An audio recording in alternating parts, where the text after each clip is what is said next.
Mr. President, Madam First Lady, I hope that you enjoyed your time. I appreciate the opportunity to learn about your thoughts and vision. I believe that the unbreakable bond between us, along with your determination, will open up new possibilities for the State of Israel and the entire region. Mr. President, we are happy to see that America is back in the area. America is back again. You marked the defeating of ISIS as one of your top missions. This is most important objective. Israel will do everything in its power in order to assist you in this mission. Israel appreciates America's leadership under your administration in the action you took in Syria. There are red lines, as it happened in Syria, that must never be crossed. There is a price that must be paid by those who violate the most basic values that makes us human. Further action must be considered in face of the horrors that is still taking place on the other side of our border.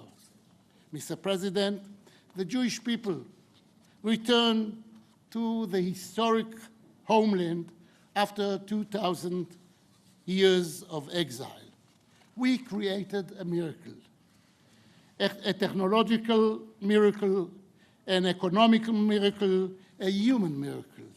And even during our most difficult times, we never gave up on our dream of living here in peace with our neighbors. We reached a peace agreement with our neighbors in Jordan and with our neighbors in Egypt.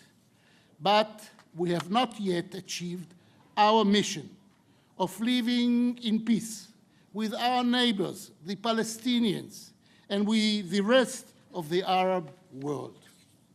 Our destiny, Palestinians and Jews, is to live together in this land, Mr. President. We must build trust and cooperation between us. But in order to achieve this, we need new ideas, new energy that will help us move forward together. We can have here an oasis, an international center of tourism, a startup land, Silicon Valley, from the Jordan to the Mediterranean. But we must be sure that we don't go to sleep with a dream and wake up with a nightmare, with Iran, ISIS, and Hamas in our borders. In order to dream, we need to be sure that Iran is out of our borders, out of Syria, out of Lebanon.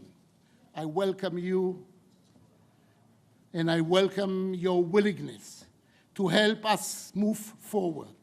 We want to move forward. Mr. President, we want to move forward, and we must do it together with America. Thank you. Thank you. Thank you very much. And shalom.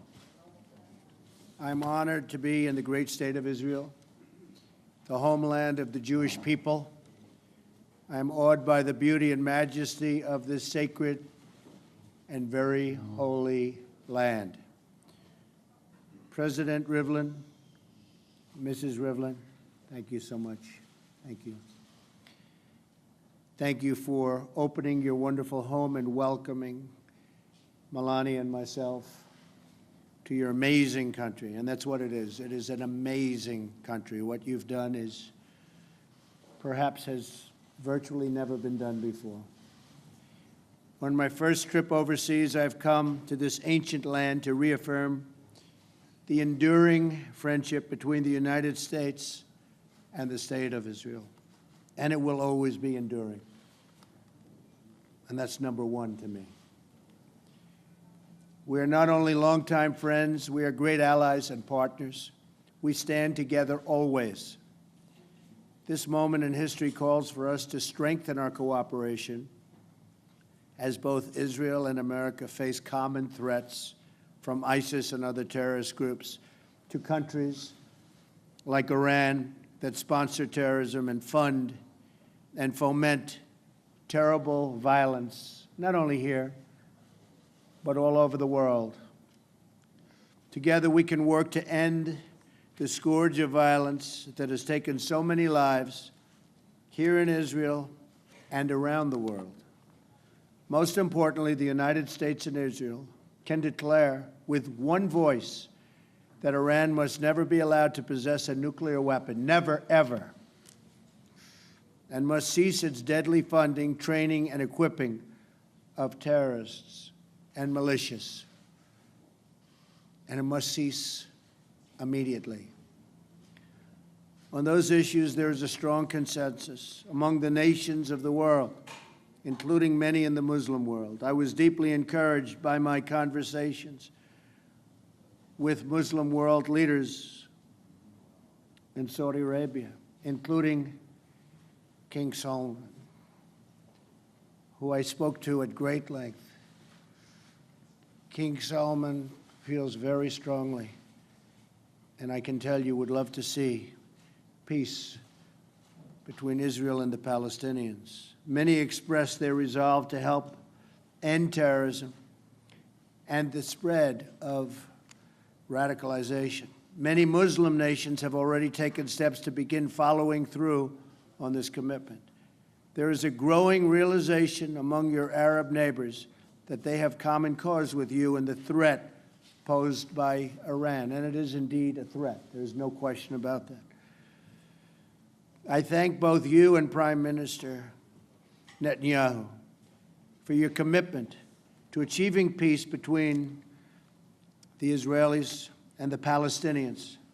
I also look forward to discussing the peace process with Palestinian President Abbas. Young Israeli and Palestinian children deserve to grow up in safety and to follow their dreams free from the violence that has destroyed so many lives. The United States and Israel can also bring safety and greater prosperity to our people through stronger ties of trade and commerce. Already, our two countries do a great deal of business together. We have a strong foundation on which to build an even closer trading relationship that benefits both of our countries. I'm going to try and narrow that trade deficit just a little bit. Is that okay? Huh? God bless He you. doesn't mind. He wants to keep it the way it is. I understand. Today, we have so many incredible opportunities before us, and my hope for this visit is that we seize every single one of them. I am thrilled to be here on behalf of the American people.